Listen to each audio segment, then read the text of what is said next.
This is the OTP. I'm Amie Wells. The Titans are getting ready to head to Houston to take on the Texans in another division matchup. So, of course, we had to bring in the pros from Titans Radio. Coach Mack is here. Rhett, Bryan is here. Hello, guys. How are we today? Good. Who are the pros? You're the pros. That would be you. You are the professional. We've been called wizards, legends. Yeah, legends is actually what I wrote down. Warlocks, you hadn't used that yet. No, but it's on the list. Oh, okay, You good. better believe it is. If it's in alphabetical order, we just hadn't gotten to it Well, yet. I was going to leave that more for like Halloween time. The Warlocks of Titans Radio. Felt appropriate a little later in the season. I was just wondering where the pros were. That's you. That's a valid question. You are the pro. Okay, it's you. Let's go. And so I figured we could use your professional insight on some of the things that are going on around here at the Titans organization, and also in Houston with the Texans organization. There's a lot to talk about. Both of these teams are 0-3, looking for their first win of the season. On paper, it seems like there are some similarities, but I think there's actually some real differences. So we will talk about all of that. But before we get to this upcoming matchup, I think it would be a mistake to not acknowledge the fact that the Titans are about to go on the road for their first of 3 road games, all in a row, 2 of which are West Coast games in Phoenix and in Las Vegas. Mac, how important does that make getting a win in Houston to kind of kick off what's going to be an exhausting stretch of football for this Titans team? Well, the immediate week is what's important. And so, really, you're right in pointing out that we do have 3 road games, but nobody's thinking about the other 2 right now. I mean, right now you got to have to focus, everybody, all of us, on Houston.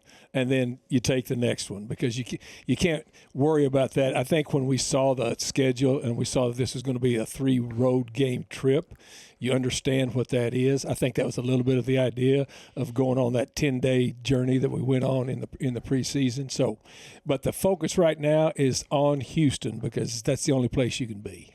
Rhett, it's a division matchup, so there's a little extra excitement about that. And I do want to talk about these 2 teams and kind of the parallels between the 2 because neither one of them has gotten a win yet this season, but not necessarily similar circumstances, even though it appears like they have some similar issues, right? It's true. When you look at, we know how the first 3 games have unfolded for the Titans because we have been covering those. And, pre-snap penalties, multiple penalties per game, a couple of those in double digits. Turnovers haven't been as much of an issue. There's been some, but not like there has been before. And then, the health of the offensive line, especially on the right side, has been problematic. And the other thing is just the lack of scoring touchdowns with regularity. The special teams phase of this have really kind of been the shining stars of it in what was completely different a year ago. And John Fossil has come in and restructured and put the foundation down for that. And you see the guys involved that are his guys. They've done an excellent job in that phase of things. Not just, Joey Sly being perfect on field goals and all of those kinds of things. But, actually, he missed one. But anyway, not the record he has, Johnny Hecker's great directional punting, but guys like Bryce Oliver, who's been a good gunner, and we need Bryce Oliver back. We'll see what happens. But and then Denard Wilson's defense has had its moments here and there. And, Jeffrey Simmons is playing really good football. They just haven't gotten to the quarterback and gotten him on the ground. And that's what they're going to try to do in Houston on Sunday. Now, the Houston Texans, total different story in terms of what phase is out marking others. The defense has been the deal in this. And they're led by 2 excellent pass rushers and top draft pick from a couple of years ago, Will Anderson and Danielle Hunter, they got in free agency. Those 2 guys between them, I think 29 pressures and 5 quarterback sacks already, 39 pressures as a team already. And they have excellent depth positionally through the 3 tiers of that stuff to be able to affect how these ball games are. That's the reason why, yes, they're 0-3, but all 3 of their losses have been by a single score in difference. And I go back to something that Mac and I do a lot of radio and things together during the week. And Mac's right. It's the reason why the defense is what it was. They still have a quarterback who's under a rookie contract, and it's not eating up 35% of your salary cap. So they were able to build this defense to help keep this stuff involved. The offense is the problem because, like the Titans, they've been looking for the best 5 offensive linemen in this. And they have 4 from left tackle, left guard, center, and right guard. 4 new guys outside of Titus Howard, who returns and is at right tackle. They've been to the point where they've been rotating guards in a game like last week. And Ariante Ursery is the starting left tackle, a rookie second-rounder from Minnesota. They traded away Laramie Tunsil to the Washington Commanders. And because of those things, not having Joe Mixon and Nick Chubb is doing fine, but they're just not putting points on the board. They don't have enough opportunities because that starting 5 on the offensive line has had issues. Mac, when you have 2 teams that are trying to get their first win of the season, do you have to almost anticipate some extra things or something that may be a little goofy or unexpected? Expect the unexpected, I guess, is the question.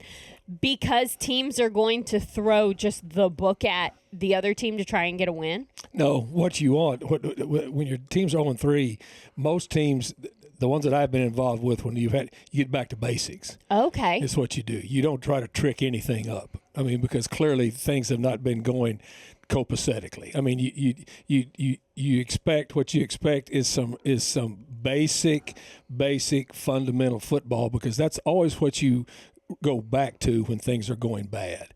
You don't start trying to make up new things, because if it's not working well, the worst thing that you can do is start trying to make up magic tricks. Mm-hmm. So they're going to go back. You're going to see 2 teams that are going to start trying to really play some basic football and be able to protect 2 young quarterbacks. That's the issue.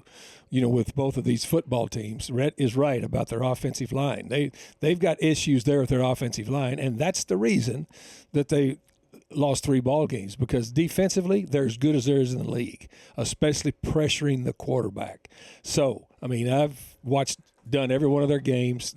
I've dialed in on them pretty deep, and the 1-score games, they're in every game. But the thing that's keeping them in the games is their defense right now. And the thing you don't want is you don't want your offense to start pressing and your young quarterback to think he's got to do too much more and get out over his skis even more than he is right now. So the trick isn't to get cute. Don't get cute. An example of what you're talking about, I'm just going to jump in here for a second. Hit it, Rhett. One example here for the Titans, would that be Denard Wilson and the defensive staff working on the tackling? The tackling was not great by the team last week against the Colts, and you've heard Denard Wilson, Brian Callahan, and others talk about needing to improve that. Well, yeah. I mean, look, this team knows how to tackle, or they wouldn't be here playing defense. Yep. But you've got to concentrate on it, and it was costly. It was costly last week. And again, you don't go out there and you're not going to put the pads on and do Oklahoma drills every day. I mean, that is not how that works. This is not. Isn't that illegal now? This is not Travis Junior High Blue Devils. You just don't. Disappointing. You just don't do that. But they've got to concentrate on it and understand that missing tackles in this league, because of the skill of people that are carrying the football, missed tackles are devastating. Because all of a sudden you've got yards gained and you're losing field position metrics for no reason other than you're there and don't make the play. Man, as somebody who never played football ever, I love an Oklahoma drill.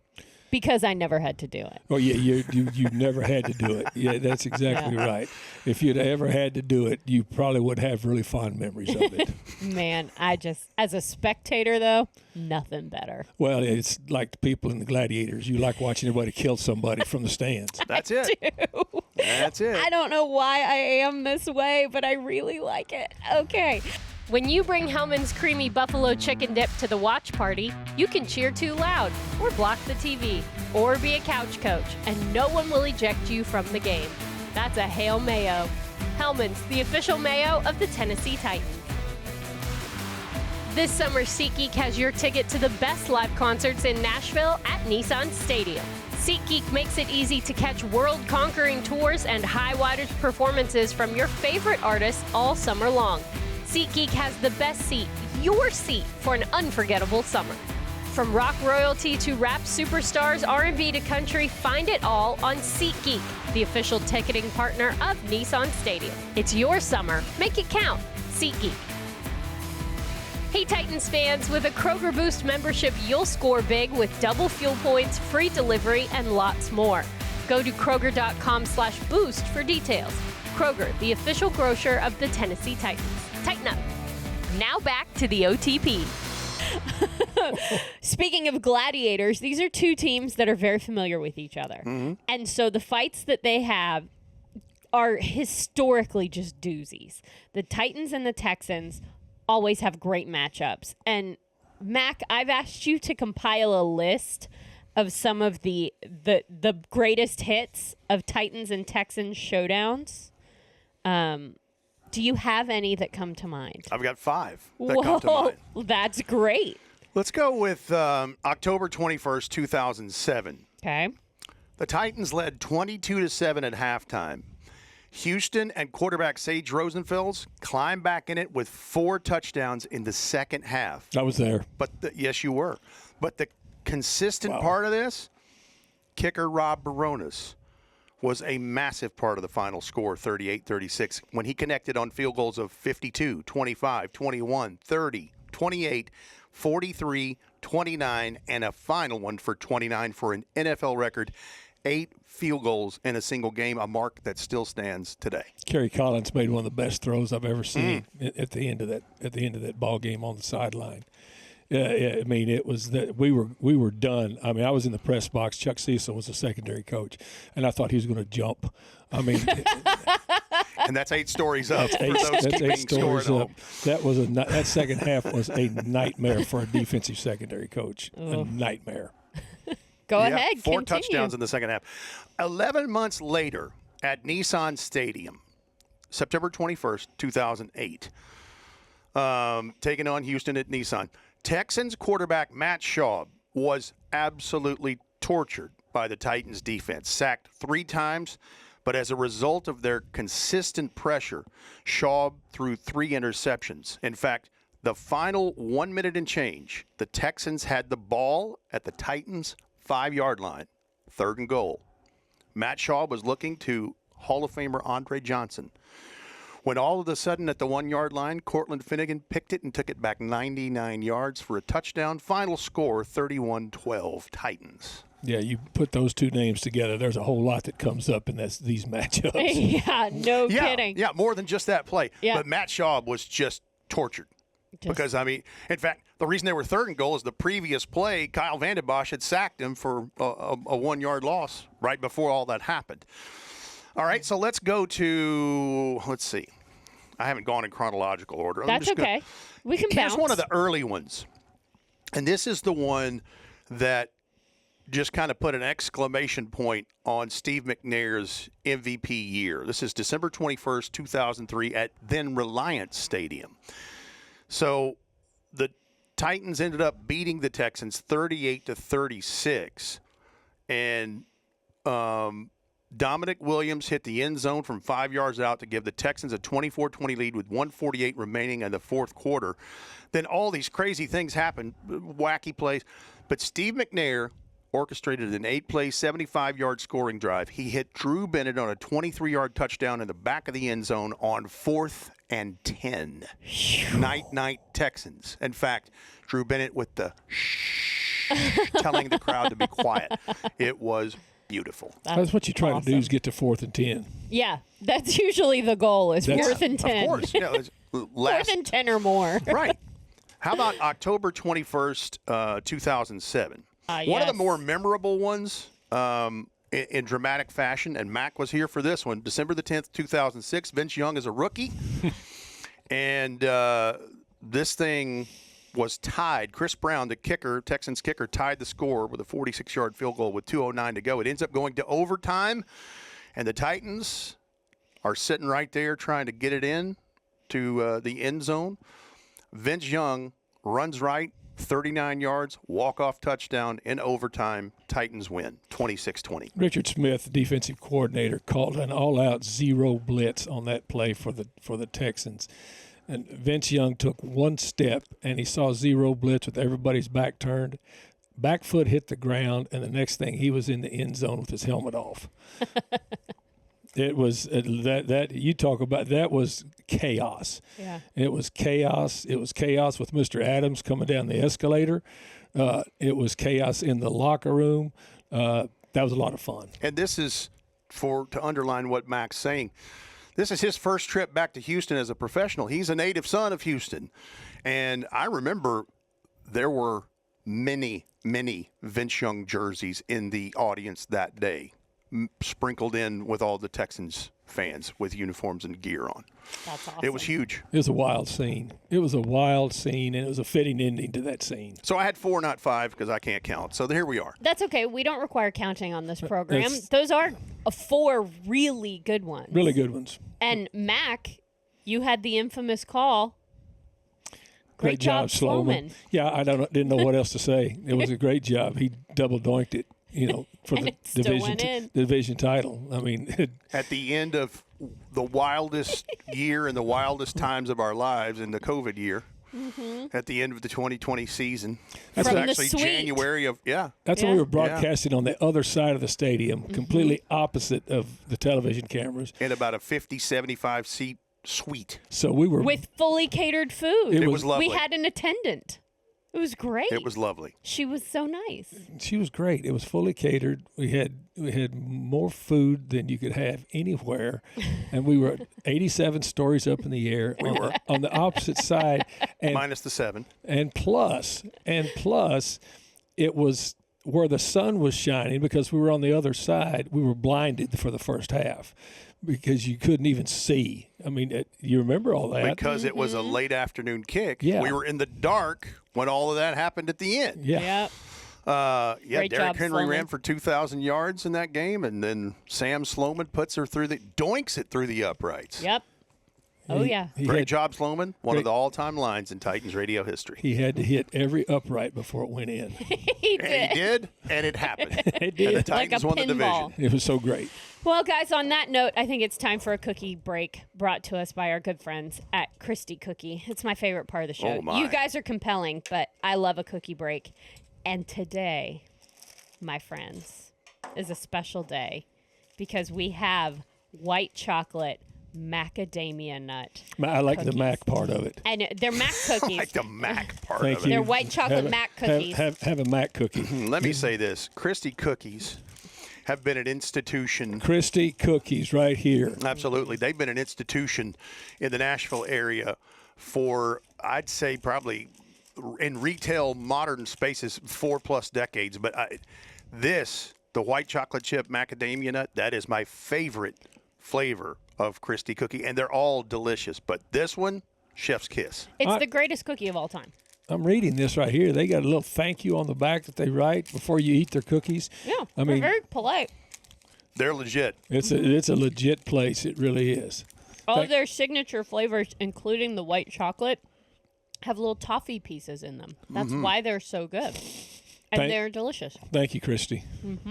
Christie Cookies, if you would like to have a cookie break, you can get a tin of cookies for yourself or for your coworkers or for your mom, for your boss. That would be a really good idea. Holidays will be coming up before long, and that's a great gift idea for that, for sure. It's a great idea. Go get your own tin. You're not having any of these. ChristieCookies.com for your own tin, because you can't have any of these.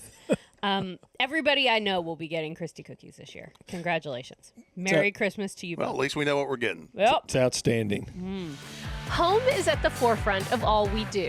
It's why we're so committed to caring for the places and spaces in which we work and live. Ashley, the official furniture provider of the Tennessee Titans. Genesis is the first and only official jeweler of the Titans, having earned that title since 2006. Titans players, coaches, and fans trust Genesis for the absolute best in selection, quality, customer service, and of course, value.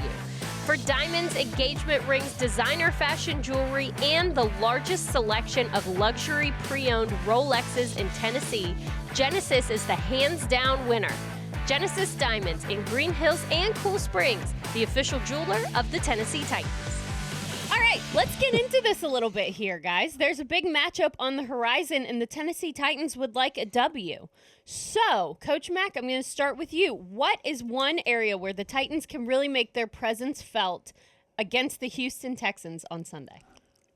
They've got to be able to protect the quarterback, because Houston is going to take the blueprint that these other people have used, is try to get the Titans behind the chains and then just bring it. That's been the blueprint so far. I mean, that's been what's happening. So stay ahead of the chains. I know I've been saying that, and it sounds simple, but when you do it, you completely flip the mindset of your ball game. You're not constantly trying to chase a first down. If you can stay ahead of the chains, you've got a chance. And plus, Rhett just talked about Hunter and Anderson out there on the edge. You negate what they can do, because now you put them in a 50-50 strut of having to play run and pass. You've got to be able to do that offensively. Rhett, what about you? Is there anything that the Titans can do to give themselves the advantage or the upper hand on Sunday when they take on the Texans? I'll go back to one of the fundamental things like Mac was talking about earlier. I think the Titans' defense improving on tackling will help you, because if they can get the pass rush going against an offensive line that has had some issues, then you can give yourself a chance to make some things happen. But sure tackling, and you know it's something when Mac tells you he sees it on the film, and certainly defensive coordinator Denard Wilson points it out in his availability, and Brian Callahan talks about it. I think you start with that and work from there. The other thing that has to happen is the special teams, and I'm talking about all of them, have to continue the level of play they've had. Because the level of play they've had has been winning football. They've got to continue that. And I'm talking about everything. I'm talking about the return. I'm talking about coverage. I'm just not talking about, kicking the football, because we've got guys that are really good at that. But you've got to be able to stay ahead of the field position metrics in this football game. Bohart agrees, taking over the play calling responsibilities from Brian Callahan. Mac, procedurally, how much of an impact is that going to make throughout the course of the game? Well, as far as just calling the plays and those types of things, you still got to execute the plays that are called. Clearly what will happen is now the head coach, I've been in this situation before where you've got a lot of other things you've got to administer. That will be much easier. But look, Bohart agree. This group has worked very closely together offensively for the entire year. So it's not like you're bringing somebody in brand new to do this. Now, the way that it functions on the sideline, that will clearly be different. What's the key to Cam Ward having success? And this is a question for both of you. What's the key to Cam Ward having success this week against the Houston Texans? You got to block their front. You got to block their front. Look, but both a quarterback's success is completely dependent on everything else around him. That's what has to happen. You've got to, they've got to protect it, but they not only passing protect, they've got to protect it being able to move the chains on down and distance. That's how you protect your quarterback. You give your quarterback options as to where the defense has to have options that they're worried about, rather than knowing you're just going to dial in on one thing.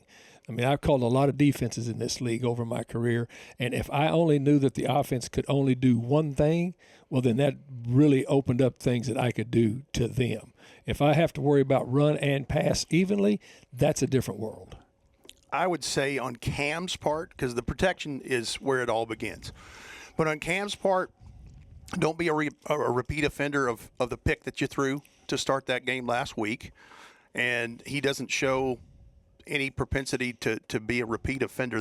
But the real thing, his real quality, is his calm demeanor and nature. He's unflappable back there, even when the Wolves are crashing the gates trying to get in.